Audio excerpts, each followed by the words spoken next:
በእሽቅድድም ስፍራ የሚሮጡ ሁሉ እንዲሮጡ፣ ነገር ግን አንዱ ብቻውን ዋጋው እንዲቀበል አታውቁምን? እንዲሁ ታገኙ ዘንድ ሩጡ። የሚታገልም ሁሉ በነገር ሁሉ ሰውነቱን ይገዛል። እነዚያም የሚጠፋውን አክሊል ሊያገኙ ነው፣ እኛ ግን የማይጠፋውን። አንደኛ ቆሮንጦስ ምዕራፍ 9 ከቁጥር 24። በስመ አብ ወወልድ ወመንፈስ ቅዱስ አሐዱ አምላክ አማእስሩ አሚሩ ለታኅሳስ በዛቲ ዕለት አብ ቅዱስ አባ በኪሞስ አዕረፈ ወዝንቱ ቅዱስ እምሰባ ሀገረ ሬስ እምደወለ መጺል እምደቡበ ግብፅ። አንድ አምላክ በሚሆን በአብ በወልድ በመንፈስ ቅዱስ ስም ታኅሳስ 11 በዚች ቀን የግብፅ ደቡብ ከሆነች ከመጺል አውራጃ ከሬስ ከተማ ሰዎች ወገን የሆነ ቅዱስ አባት አባ በኪሞስ አረፈ። እርሱም የአባቱን በጎች የሚጠብቅ ነበረ። ዕድሜውም 12 ዓመት ሲሆነው ከእግዚአብሔር የታዘዘ መልአክ በጎልማሳ አምሳል ተገለጠለትና በአንድነት ሂደን እንመነኩስ ዘንድ ትሻለህ አለው። እርሱም አዎን አለ። ሁለቱም ተስማምተው ወደ አስቄጥስ ገዳም በአንድነት ተጓዙ። 3 አረጋውያን መነኮሳትም አገኙ። አባ በኪሞስም ከእነርሱ ጋር 24 ዓመታትን ኖረ። ከዚህም በኋላ አባ በኪሞስ ከዚያ ተነስቶ የ3 ቀን ጎዳና ያህል ተጓዘና ሩቅ ወደሆነ በረሃ ውስጥ ገባ። ሰይጣናት በእሪያዎችና በዘንዶች አምሳል ሆነው መጡበት። ሊነክሱትም አፋቸውን ከፍተው ከበቡት። እርሱ ግን የአጋንንትን ሐሳብ አወቀ። በእግዚአብሔር ኃይል እፍ አለባቸው። በዚያን ጊዜ ተበተኑ። እርሱም ወንዝ አገኘ። 7 ቀን እየጾመ በዚያ 3 ዓመት ኖረ። በሱባኤው መጨረሻ በመሃል እጁ ተምር መልቶ ያንን ይመገባል፣ ውሃም በጥቂቱ ይጠጣል። 2400 ጊዜ በሌሊት እንዲሁ በቀን 2400 ጊዜ አቡነ ዘበሰማያትን ይጸልያል። ከዚያ በኋላ 40 ቀን እየጾመ 24 ዓመታት ያህል ኖረ። 40ውም ቀን ሲፈጸም አንድ ጊዜ ይበላል።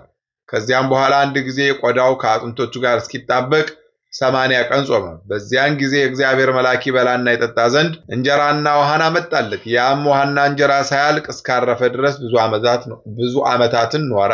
ፈጣሪ እግዚአብሔርም በሌሊት ራእይ ተገልጾ ወደ ሀገሩ እንዲመለስ አዘዘው። በዚያን ጊዜ ተነስቶ ሄደ። ወደ አገሩም ደርሶ በዚያ ታናሽ ማደሪያ ጎጆ ሰርቶ በውስጡ ብቻውን የሚኖር ሆነ። ወደ እርሱም ለሚመጣ ሁሉ መጠጊያና ወደብ በጎ አለኝታም ሆነ። ሰዎቹም ሁሉ በትምህርቱ እየተጽናኑ ኖሩ። ንጹሕ በሆነ አምልኮቱ በትሩፋቱና በተጋድሎ መንፈሳዊ ቅናትን ይቀኑበት ነበረ። በአንዲት ዕለትም ከእግዚአብሔር የታዘዘ መልአክ ተሸክሞ ወደ ኤፍራጥስ ምድር አደረሰው። የዚህ ሀገር ሰዎች በመተላለፍ ከእውነተኛ ሃይማኖት ወጥተው ነበርና ወደ ቀናች ሃይማኖትና ወደ በጎ ምግባርም መለሳቸው። ከዚያም ወደ ቦታው ተመለሰ። አንድ ጊዜም ሽጦ ምግቡን ያገኝ ዘንድ አገልግሎችን ተሸክሞ ወደ ከተማ ሲሄድ በጎዳና ላይ ደክሞት አገልግሎቹን አስቀምጦ ጥቂት ያርፍ ዘንድ ተቀመጠ። በዚያን ጊዜ ከአገልግሎቹ ጋር የእግዚአብሔር ኃይል ተሸክሞ ወደሚሻው ቦታ አደረሰው። በዚያም ወቅት አባ ሲኖዳ ከፍተኛ የዕንቁ ባህሪ ምሰሶ በራእይ ያየና ይህ ታላቅ ምሰሶ ምንድነው ብሎ ደነገጠ። የእግዚአብሔር መልአክም ተገልጦ ይህ አባ በኪሞስ ነው አለው። አባ ሲኖዳም ወዲያውኑ ተነስቶ ወደ አባ በኪሞስ ሀገር እስኪደርስ በእግሩ ተጓዘ። በዚያም ቀን በፊት ከቶ አላየውም ነበረ። በተገናኙም ጊዜ እርስ በርሳቸው ሰላምታ ተሰጣጡ። አባ በኪሞስም ወጥ ሊያበስል ወደደ። አባ ሲኖዳንም ይችን እንስራ ያዛትና ሄደህ ውሃ ቀርተህ መልተህ አምጣልኝ አለው። በዚያን ጊዜ አባ ሲኖዳ ተነሳና ያችን እንስራ ተሸከማት። ውሃውንም ቀርቶ መልቶ አመጣለት። ወጡንም ፈልቶና በስሎ አገኘ። በዚያን ጊዜ አባ በኪሞስ መሆኑን አወቀ። ከእርሱም ጋር ሰላምታን ደገመ። እጅ በመንሳትም ሰላምታ ተለዋወጡ። ከዚያ በኋላ አባ ሲኖዳ ስለ እርሱ ያየውን ራእይ ነገረው። በእርሱም ዘንድ ጥቂት ቀኖች ኖረ። ዳግመኛም በአንዲት ቀን በአንድነት ሲጓዙ የሞተ ሰው ሬሳ አገኙ። አባ ሲኖዳም በበትሩ ነቅነቅ አደረገውና ምውት ሆይ ያየኸውን ትነግረናለህ፣ ታስረዳንም ዘንድ ተነሳ አለው። በዚያን ጊዜ ነፍሱ ወደ አጽሙ ተመልሳ ሥጋ ለብሶ ተነሳና ሰገደላቸው። በሲኦል የሚሰራውን ሁሉ በየወገናቸው በውስጧ የሚሰቃዩትን እርሱም አረማዊ እንደሆነ ነገራቸው። እንዲህም አለ። ክብር ይግባውና በጌታችን በኢየሱስ ክርስቶስ ስም ያመኑ ትእዛዙን ግን ያልጠበቁ በአሕዛብ ሥራና በአረማውያን ርኩሰት የኖሩ ከእኛ በታች የሚኖሩ ክርስቲያኖች አሉ አለ። ቅዱሳኑም ተመልሰተኛ አሉት። ወዲያውኑ እንደ ቀድሞ ሆነ። ከዚህ በኋላ አባ ሲኖዳ ቅዱስ በኪሞስን ተሰናብቶ ወደ ቦታው ተመለሰ። ዕረፍቱን በቀረበ ጊዜ ቅዱስ አባ በኪሞስ አገልጋዩን ጠርቶ በኖረበት ቦታ ሥጋውን እንዲቀብር አዘዘው። ከዚያም በኋላ በሆድ ዥማ ሕመም ጥቂት ታመመ። ቅዱሳንን በአንድነት ወደ እርሱ ሲመጡ አያቸው። በዚያን ጊዜ ነፍሱን በእግዚአብሔር እጅ ሰጠ። መላእክትም ወደ ኢየሩሳሌም ሰማያዊት እስኪያደርሱት እያመሰገኑ እየዘመሩ አሳረጓት። መላ ዕድሜው 70 ዓመት ሆነ። 12 ዓመትም በዓለም ውስጥ 58 ዓመት በምንኩስና ሥራ ኖረ።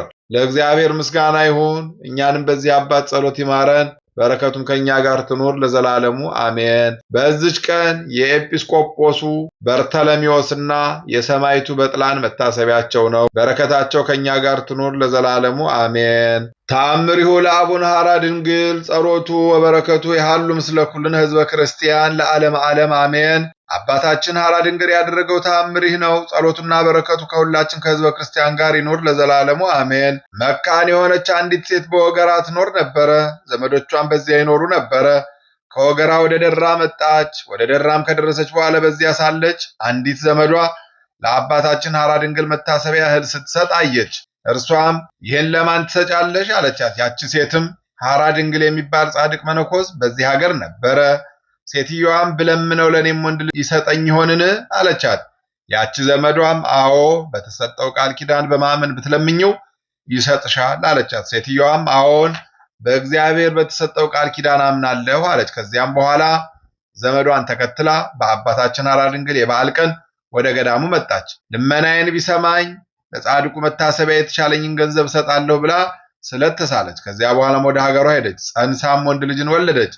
ለአባታችን ለሐራ ድንግል መታሰቢያ ገንዘብ እሰጣለሁ ብላ የተናገረችውን አስቀረች። ከዚህም በኋላ በጽኑ ደዌ ታመመች። ወደ አባታችንም ገዳም መጥታ በገዳሙ ሰዎች ተማጠነች። እናንተም ማሩኝ፣ አባታችሁም እንዲምረኝ ምሕረትን ለምኑልኝ፣ ለመታሰቢያውም እሰጣለሁ ብዬ የተናገርኩትን ገንዘብ አስቀርቻለሁና አለቻቸው። እንደዚህም ባለ ነገር አባታችን ባረፈበት በጥቅምት ዕለት ይጠመቁ ዘንድ በተሰበሰቡ ሰዎች ፊት ጮኸች። ከዚህም በኋላ ወደ ሀገሯ ሄደች። ወደ ሀገሯም ስትሄድ ከገዳሙ ጥቂት አልፋ በሽታዋ እንደሚወለድ ሕፃን መስሎ ከማኅፀኗ ወጥቶ ወደ ምድር ወደቀ። ያን ጊዜ ከበሽታዋ ድና ወደ ሀገሯ ሄደች። እግዚአብሔርንም እያመሰገነች አባታችን ሐራ ድንግልንም በእግዚአብሔር ፈቃድ የመዳን ተአምር ስላደረገላት ብፁዕ እያለች ወደ ቤቷ ገባች። ለእግዚአብሔር ምስጋና ይሁን። ጸሎቱና በረከቱ ከሁላችን ከሕዝበ ክርስቲያን ጋር ይኖር ለዘላለሙ አሜን። አንድ አምላክ በሚሆን በአብ በወልድ በመንፈስ ቅዱስ ስም ታኅሳስ 12 በዚች ቀን የመላእክት አለቃ ቅዱስ ሚካኤል የበዓሉ መታሰቢያ ነው። ምስጋና ይሁን ለአብ ለወልድ ለመንፈስ ቅዱስ አንድ አምላክ በሚሆን ዛሬም ዘወትርም ለዘላለሙ አሜን። በታኅሳስ 11 ቀን የሚከበሩ ዓመታዊ ቅዱሳን በዓላት አባ በኪሞስ፣ ቅዱስ በርተሎሜዎስ፣ ቅዱስ ቴዎድሮስ፣ ቅዱስ በጥላን። ወርሃዊ በዓላት ቅዱስ ያሬድ ካህን፣ ማር ገላውዲዮስ ሰማዕት፣ ቅዱስ ፋሲለደስ ሰማዕት፣ አቡነ ሐራ ድንግል ጻድቅ፣ ቅድስት ሐና ቡርክት። በእሽቅድድም ስፍራ የሚሮጡ ሁሉ እንዲሮጡ፣ ነገር ግን አንዱ ብቻ ዋጋውን እንዲቀበል አታውቁምን? እንዲሁም ታገኙ ዘንድ ሩጡ። የሚታገልም ሁሉ በነገር ሁሉ ሰውነቱን ይገዛል። እነዚያም የሚጠፋውን አክሊል ሊያገኙ ነው፣ እኛ ግን የማይጠፋውን። የሐዋርያው ቅዱስ ጳውሎስ መልእክት አንደኛ ቆሮንቶስ ምዕራፍ 9 ከቁጥር 24። የሰማነውን በልቦናችን ያሳድርብን። ከቅዱሳን አባቶቻችን እናቶቻችን በረከት ረድኤት ያሳትፈን። ወርሃ ጾሙን በሰላም እንዳስጀመረ በሰላም አስፈጽሞ ለብርሃነ ልደቱ ጥምቀቱ በሰላም ያድርሰን። በጸሎታችሁ አስቡን አትርሱን ያሉትን በያሉበት ያስብልን። ነፍሳተ ሙታንን ይማርልን፣ ሕያዋንን ይጠብቅልን። ሕፃናቱን አሳድጎ ለቁም ነገር ያብቃልን። የሰላም አምላክ ሰላሙን፣ ፍቅሩን፣ አንድነቱን ይስጠን። እንበል አቡነ ዘበሰማያት ይትቀደስ ስምከ ትምጻእ መንግሥትከ ወይኩን ፈቃድከ በከመ በሰማይ ኢየሱስ ክርስቶስ ከመ ይስረይ ለነ ኃጣውኢነ ተማኅፀነ ብኪ ኃይለ እግዚአብሔር አብይ ኦ እግዚእ ኢየሱስ ክርስቶስ ስረይ ኃጢአቴ ወኃጢአተ ኩሉ ሕዝብከ ማሰር ኃጢአት እግዚአብሔር ይፍታ።